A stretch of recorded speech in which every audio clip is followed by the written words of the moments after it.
रियासत तेलंगाना काबीना से बरतरफ होने वाले वजीर ई राजेंद्र ने असेंबली की रकनीत से इस्तीफा पेश कर दिया है।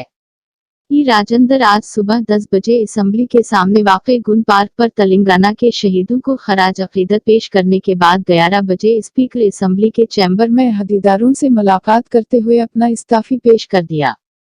उनके हमरा साबिक रुकन असेंबली राजेंद्र, साबिक जिला परिषद चेयरपर्सन टी उमा और दीगर मौजूद थे। वाज़ रहे कि राजेंद्र करीमनगर जिला के हुजूर आबाद असेंबली हल्का से नुमाइंदगी करते थे।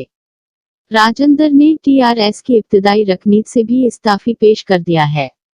वो 14 जून को बीजेपी में शामिल होने वाले हैं। रियासत के बीजेपी कायदीन के साथ ही राजेंद्र हैदराबाद से खसूसी तैयारी के जरिए दिल्ली रवाना होंगे, जहां वो बीजेपी कायदीन से मुलाकात करते हुए बीजेपी में शामिल हो जाएंगे।